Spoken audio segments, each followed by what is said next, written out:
Assalamualaikum warahmatullahi wabarakatuh. Saya Farhan Wahab dari kelompok 15 akan menjelaskan gender dan negosiasi, yang di dalamnya yaitu kita mengulas mengenai pandangan teoritis mengenai perbedaan gender dalam negosiasi. Yang kedua adalah menguji bukti penelitian empiris tentang psikologi gender dalam negosiasi. Pertama adalah gender merupakan aspek-aspek dari peran atau identitas, bukannya aspek biologis yang membedakan laki-laki dan perempuan dalam kebudayaan dan masyarakat. Beberapa faktor penting yang mempengaruhi cara pria dan wanita dalam negosiasi. Satu, cara pandang relasional terhadap orang lain. Yang kedua adalah cara pandang agensi. Yang kedua adalah negosiator pria dan wanita dilihat dari perspektif teoritis. Satu, keyakinan terhadap kemampuan dan kelayakan.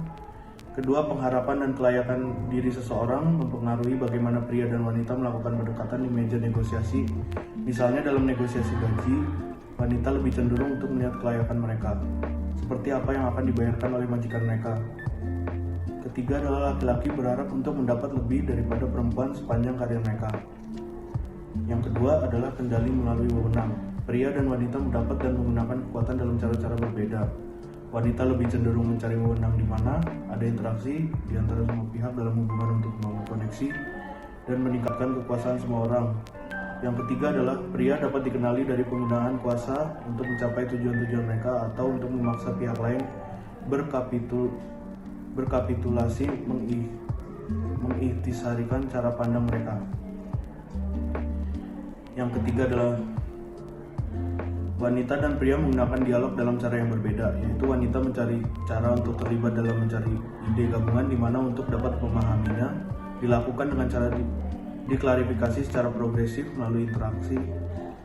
Mereka juga secara alternatif mendengar dan berkontribusi, dan ini menghasilkan sekumpulan narasi yang mencerminkan pemahaman yang baru muncul.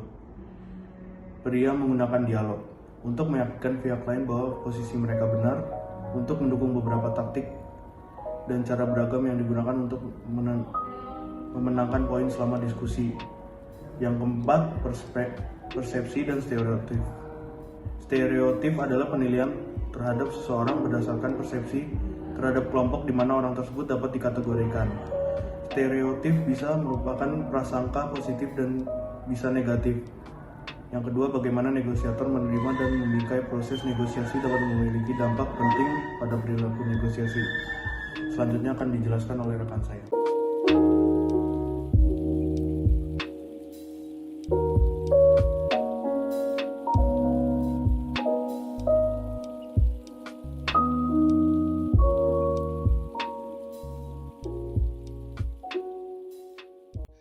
Perkenalkan, nama saya Alfirian dari kelompok 15 akan menjelaskan lanjutan mengenai hubungan gender dalam negosiasi.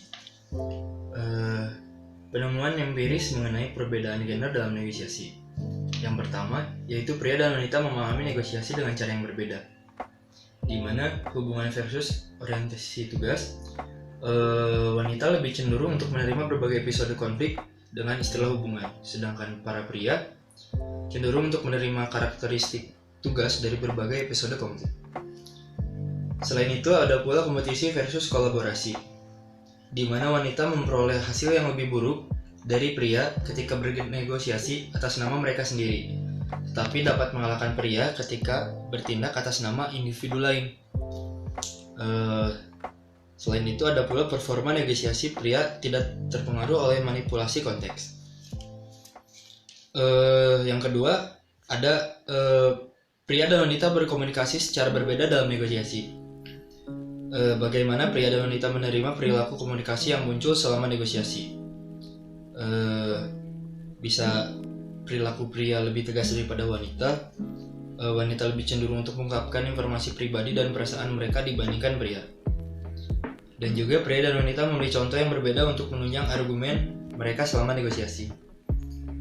Poin ketiga, ada pula pria dan wanita diperlakukan berbeda dalam negosiasi, di mana wanita dalam negosiasi seringkali diperlakukan lebih buruk dibandingkan dengan pria selama negosiasi. Ada pula taktik yang serupa memiliki dampak berbeda ketika digunakan oleh pria versus wanita. Selain itu, ada pula stereotip gender mempengaruhi performa negosiasi. Stereotip mengurangi performa negosiasi wanita, di mana wanita bertindak lebih buruk dikarenakan oleh stereotip negatif yang aktif. Sedangkan pria dapat lebih baik karena stereotip positif yang bermain. Selain itu, ada pula intervensi motivasional, di mana wanita lebih sering dikenakan sanksi atau perilakunya lebih terlihat seperti mempromosikan diri.